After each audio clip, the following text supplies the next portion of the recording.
Well, should I sing, since pure love addresses joy to be had, but she spurs me not at all. For in me I find neither joy nor lightness, wherefore I sing nor would know whom to call. And nonetheless, if the ill I may not pall, that between them my lady and pure love let fall. Well, may I die, for never a word they shall know of it, save through my song they learn my stress, or through my face, whence they strip the colors thrall. Neither feigning nor sloth has come to my redress, for my lady has wounded me deep and all, with a sweet glance whose wound brings me distress, which she dealt me from the fair eyes of her brow. I cannot heal if the healers help not now, with the aid of a heart which brings to naught I vow me and my own, so that I love her more I trow.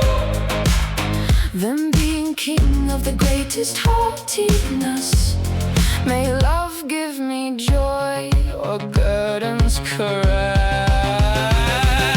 Never by any sorrow that I endure no less Shall my will to love be laid aside truly, and know you well that from far I took this address. yet never for that love die less loyally. Well, I know that love cannot, as for me, Fail a race of right does not lie or flee. but more of grief she gives to 1 than to 30. And I am he whom more she grieves and judges free.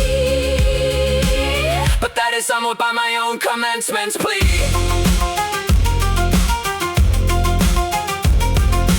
Never could such grief be seated verily in the heart of one who loved more faithfully.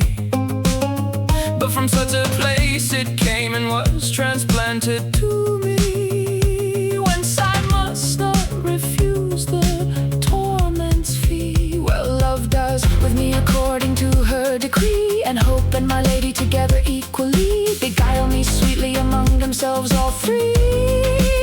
But I know not if they will have cupidity to give me any sweet assuaging scheme. Much was that lady bold and hardy keen, when into my heart she came to assail, I ween. Well, I know truly that she would not there have been, if she had thought that she must there fail, I mean. But so much she knew the will and desire serene, that from my heart she cannot part from what has been. With a sweet glance she made a rod to strike me clean.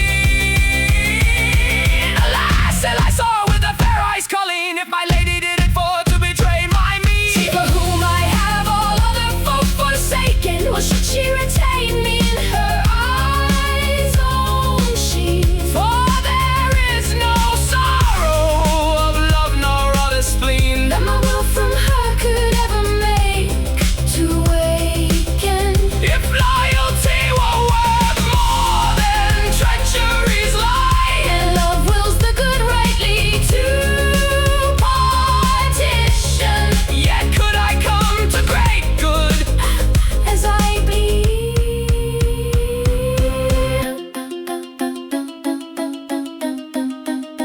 But in her pity is so deeply fallen asleep, that she will neither slay nor heal me on the